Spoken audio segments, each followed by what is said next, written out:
কেশব কৃষ্ণ কেশব কৃষ্ণ কেশব পাহি মম রাম রাঘব রাম রাঘব রাম রাঘব রক্ষ মম ক্ষমম केशव कृष्ण केशव कृष्ण केशव पाहि मम राम राघव राम राघव राम राघव रक्ष मम কৃষ্ণ কৃষ্ণ কৃষ্ণ কৃষ্ণ কৃষ্ণ কৃষ্ণ পাহি মম রাম রাঘব রাম রাঘব রাম রাঘব রক্ষ মম कृष्ण केशव कृष्ण केशव कृष्ण केशव पाहि मम राम राघव राम राघव राम राघव रक्ष मम কৃষ্ণ কৃষ্ণ কৃষ্ণ কৃষ্ণ কৃষ্ণ কৃষ্ণ পাহি মম রাম রাঘব রাম রাঘব রাম রাঘব রক্ষ মম कृष्ण कृष्ण कृष्ण कृष्ण कृष्ण कृष्ण पाहि मम राम राघव राम राघव राम राघव रक्ष मम কৃষ্ণ কৃষ্ণ কৃষ্ণ কৃষ্ণ কৃষ্ণ কৃষ্ণ পাহি মম রাম রাঘব রাম রাঘব রাম রাঘব রক্ষ মম कृष्ण कृष्ण कृष्ण कृष्ण कृष्ण कृष्ण কৃষ্ণ কৃষ্ণ হরে হরে হরে রাম রাম রাম হরে হরে। কে? আমি এক দরিদ্র ব্রাহ্মণ, বহু তীর্থ পর্যটন করে অবশেষে এই নবদ্বীপ ধামে এসেছি। পথশ্রমে আমি খুবই ক্লান্ত। আমি জগন্নাথ মিশ্র, স্ত্রী শচী দেবী, দুই পুত্র বিশ্বরূপ আর নিমাইকে নিয়ে এই নবদ্বীপ ধামে ভগবান শ্রীকৃষ্ণের ধ্যানেই মগ্ন। হে ব্রাহ্মণ, আপনি আমার আতিথ্য গ্রহণ করুন। আসুন, ভেতরে আসুন।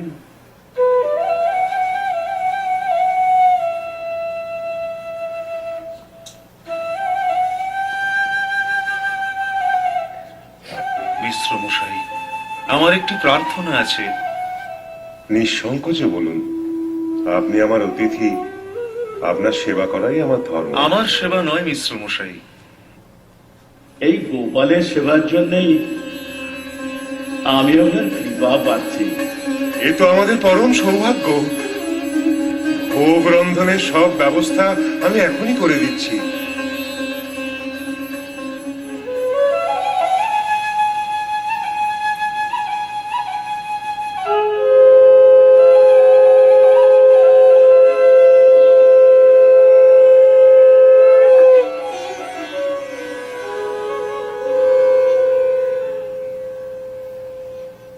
হা কৃষ্ণ, এই দুরন্ত বালক আমার গোপালের ভোগ উচ্ছিষ্ট করে দিল। তুই তুই এ কি করলি নিমাই? তোর জ্বালাই কি আমি পাগল হয়ে যাব? পারে, উনি তো আমার ভোগ খেতে ডাকলেন, তাই তো আমি খেলাম। ছি নিমাই, অন্যায় করে আবার মিথ্যে কথা। আজ আমি তোকে কঠিন শাস্তি দেব। আয় আয় আয় এখানে। শান্ত হন বিশ্বমশাই। এ বালক নিতান্তই শিশু, এখনো উচিত অনুচিত জ্ঞান হয়নি। ওকে আপনি শাস্তি দেবেন না। আপনি ওর অপরাধ নেবেন না বাবা। ওর হয়ে আমি ক্ষমা চাইছি। ব্রাহ্মণ, আপনি পুনরায় ভোগ রন্ধন করুন। গোপাল অভুক্ত থাকলে আমাদের অপরাধের সীমা থাকবে না। ঠিক আছে, ঠিক আছে, ঠিক আছে, তাই হবে। শচী, বলো। যতক্ষণ ন্যায় ব্রাহ্মণের ভোগ নিবেদন সম্পূর্ণ হয়, নিমাইকে পাশের ঘরে নিয়ে গিয়ে শিকল দিয়ে বন্ধ করে রাখো।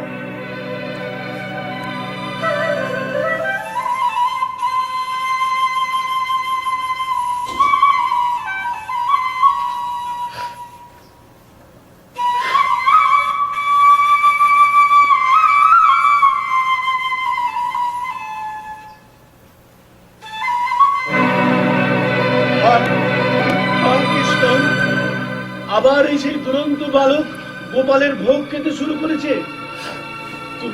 তুমি এ কি করলে বালক? আবার আমার গোপালের ভোগ তুমি উচ্ছিষ্ট করে দিলে। হে ব্রাহ্মণ, তুমি আমাকে মন প্রাণ দিয়ে ডাকলে, তাই তো আমি তোমার নিবেদিত ভোগ গ্রহণ করেছি। এর জন্য তুমি এত ব্যথিত হচ্ছ কেন? আমায় চিনতে পারলে না ব্রাহ্মণ? তবে দেখো, কৃষ্ণ প্রেম দান করার জন্য আমি এই নবদ্বীপ ধামে আবির্ভূত হয়েছি। তুমি এখানে অবস্থান করো, বহু লীলা দর্শন করো। কি হলো প্রভু, কি হলো? কোথায় গেলে প্রভু? নিমাই, নিমাইকে ডাকছেন কেন ব্রাহ্মণ? তাকে তো পাশের ঘরে বন্ধ করে রাখা হয়েছে। একটু আগেই তো সে আমার নিবেদিত ভোগ গ্রহণ করেছে। আপনি আসার আগেও তো সে এখানেই ছিল। সচি, সচি, কি হয়েছে? এত ডাকছো কেন গো? নিমাইকে পাশের ঘর থেকে নিয়ে এসো তো।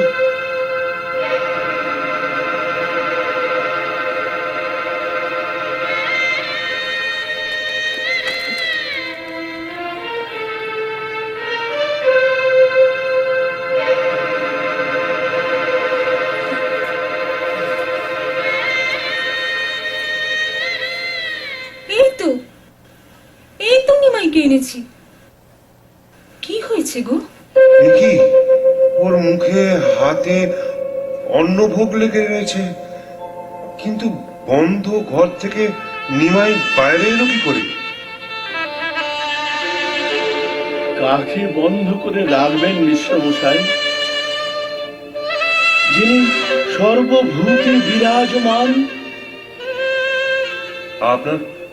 আপনার কথার অর্থ তো আমি ঠিক বুঝতে পারলাম না। আমি দ্বিতীয়বার যখন গোপালকে ভোগ নিবেদন করছি, দেখলাম আপনার পুত্র নিমাই এসে সেই নিবেদিত ভোগ গ্রহণ করছে। কি অপূর্ব জ্যোতি ওর সারা দেহে! আমার গোপালের বিগ্রহ আর আপনার নিমাই এক হয়ে গেছে। ওর মধ্যেই আমি আমার ইষ্ট দেবতাকে দর্শন করেছি। আপনি ভাগ্যবান মিশ্র মশাই, তাই ওকে পুত্র রূপে পেয়েছেন। তবে কি নিমাই আমাদের সত্যি সত্যি?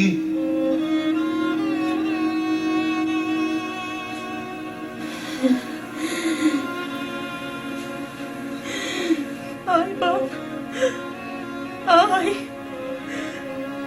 আমার বুকে আয়।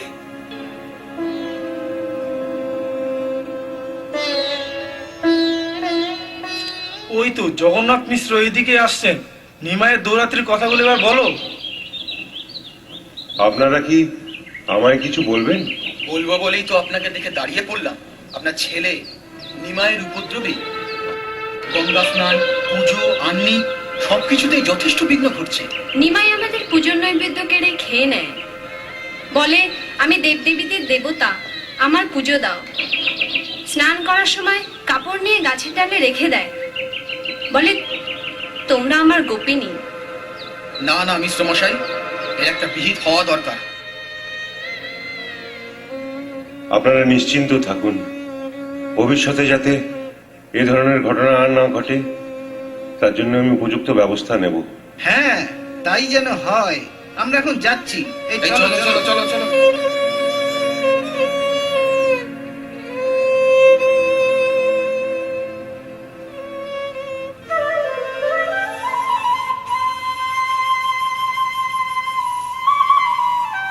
কি ব্যাপার ব্রাহ্মণ, আপনি নীরবে দাঁড়িয়ে আছেন কেন?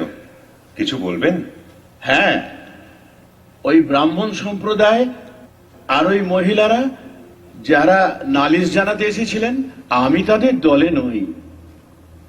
ওরা যাকে বলে গেলেন অত্যাচার আর উপদ্রব, আমি তাদের বলি প্রভু লীলা। তার মানে তুমি ভাগ্যবান জগন্নাথ, তাই নিমাইকে পুত্র রূপে পেয়েছো।